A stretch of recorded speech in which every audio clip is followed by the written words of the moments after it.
Olá, bom dia.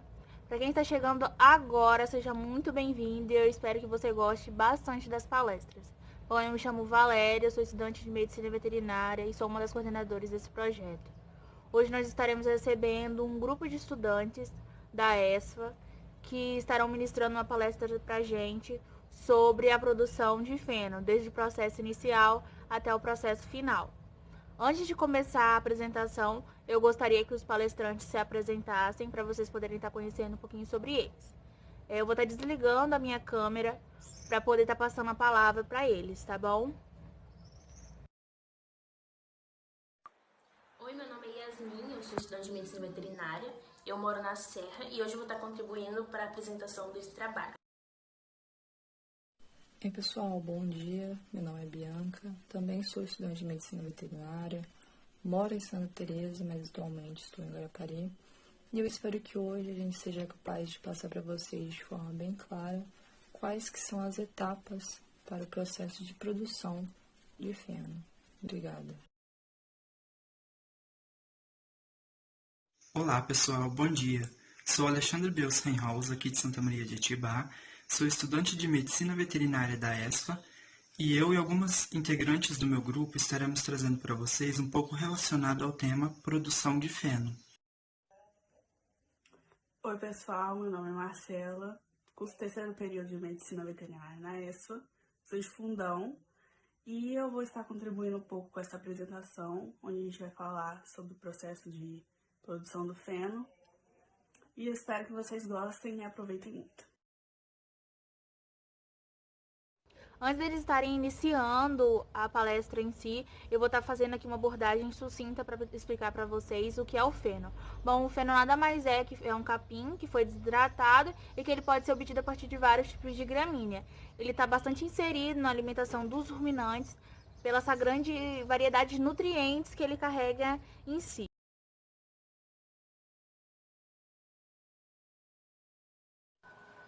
Então vamos começar, pessoal. Conversamos com algumas pessoas aqui do estado do Espírito Santo que mexem diretamente com os equinos e disseram que costumam utilizar o TIFT 85 por ser uma ótima opção para afinação, porque ele possui uma boa digestibilidade, alto valor nutritivo e se adequa ao clima. O Coast Cross, que também é uma ótima opção para afinação e possui uma boa digestibilidade. E o Kikuyu da Amazônia, que ele é recomendado para solos pouco exigentes e são tolerantes ao período de seca.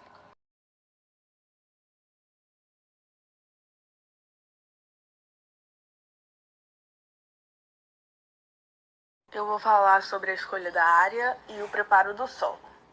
A escolha da área ela tem que ser feita ao fim da estação chuvosa, onde você vai definir uma área que o tamanho esteja de acordo com a estrutura das máquinas, dos implementos, dos veículos e da mão de obra disponível na propriedade. Também é necessário fazer um mapeamento com as medidas exatas da área, amostragem e análise de solo, que vai ajudar você a definir a espécie da forrageira que vai usar, estudos das condições ambientais, onde se observa o clima, o solo, as pragas e as doenças no ambiente, e a escolha da forrageira, que vamos levar em consideração as condições ambientais, análise de solo, análise climática, resistência de pragas e doenças, aceitabilidade pela espécie do animal e o método de pastoreio. No preparo do solo, a gente realiza a limpeza do terreno para retirar possíveis obstáculos, logo após a correção do solo, se houver necessidade, realizar o processo de calagem e a semeadura, onde as sementes devem ser de qualidade, saudáveis, vigorosas e livres de contaminação por impurezas. E elas podem ser plantadas a lanço, em sulco ou em plantio direto.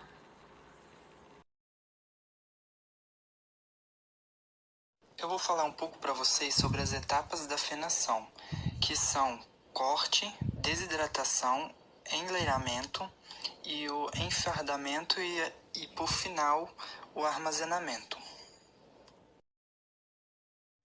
O corte da forragem deve ser feito na época das águas, que é a época que tem a maior produção, no estágio vegetativo da planta e não no reprodutivo, de cerca de 5 a 10 centímetros acima do solo a cada 42 dias. O corte deve ser feito pela manhã após a evaporação do orvalho e evitar dias de chuva. O processo de fazer o feno é desidratar a forragem e precisa secar ao sol.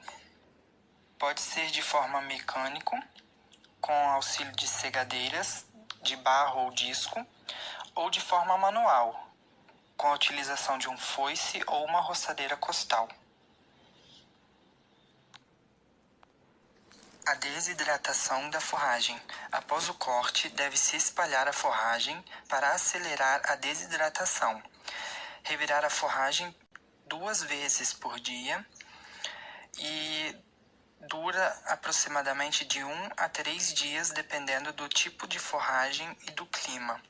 Quanto mais seco e quente, mais rápido ocorre o processo de desidratação.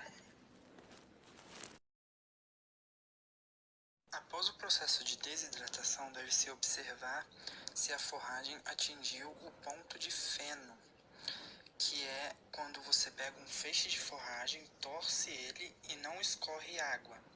Ele não pode estar muito úmido e nem pode estar quebradiço como a palha. E se ela não tiver atingido o ponto, deve ser enleirada.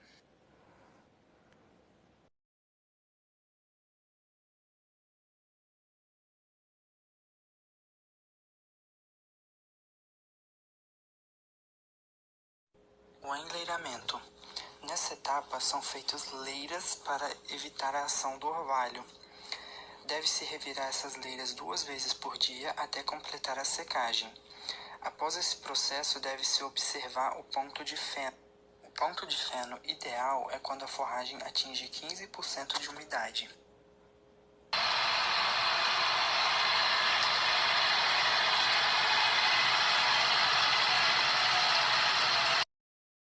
Enfardamento pode ser feita de forma mecânica ou manual, que são feitos os fardos de 12 a 25 quilos. Existem fardos maiores, que são produzidos tipo um rolo, porém os mais comuns são de 12 a 25 quilos.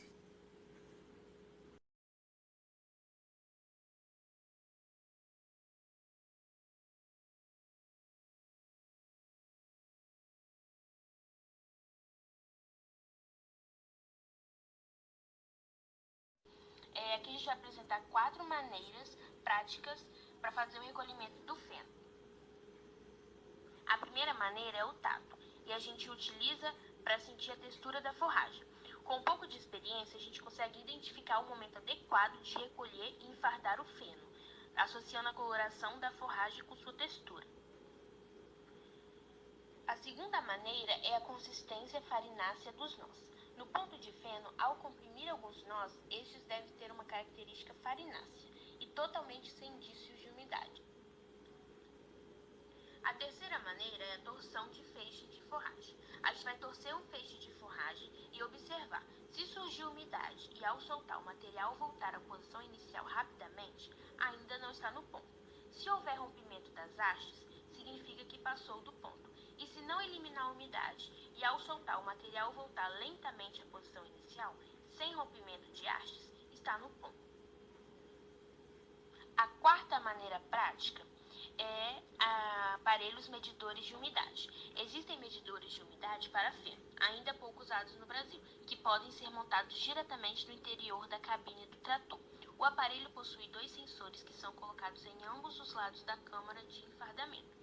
Isso permite leituras a ser tomadas ao lado esquerdo e direito, bem como em todo o fardo, aumentando a precisão da medição.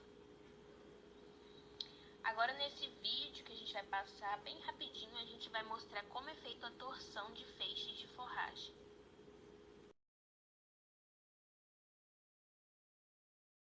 A gente analisa o feno através da rodagem dele. Se ele volta muito rápido, é sinal que ele está verde ainda. Se ele voltar vagarosamente, ele está no ponto certo para enfardar. Se o ponto está correto, o trabalhador ainda mexe mais uma vez no capim para juntar as diferentes linhas. Na etapa seguinte,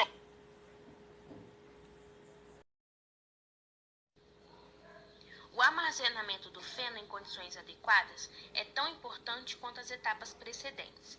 Independentemente da forma de armazenamento, é importante que as condições sejam seguras para que o feno permaneça com um bom valor nutritivo e possa ser preservado por longos períodos. Para fazer um bom armazenamento, a gente precisa que o ambiente esteja livre de umidade, bem ventilado e não deve ocorrer a incidência de radiação solar sobre o feno.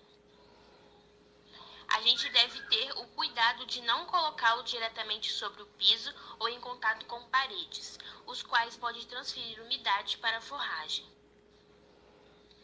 Colocam-se os fardos empilhados sobre um estrado de madeira que deve estar pelo menos a 10 centímetros do chão, de forma que permita a circulação de ar entre as pilhas. O local de armazenamento do feno deve ser vistoriado com frequência, se possível diariamente, para observar se há fermentação. Como que a gente visualiza se há fermentação no feno? A gente tem que introduzir o nosso braço entre os fardos e, se for observado presença de calor, é indicativo de fermentação, em consequência da umidade excessiva. Nesse caso, os fardos devem ser abertos e colocados novamente para secar.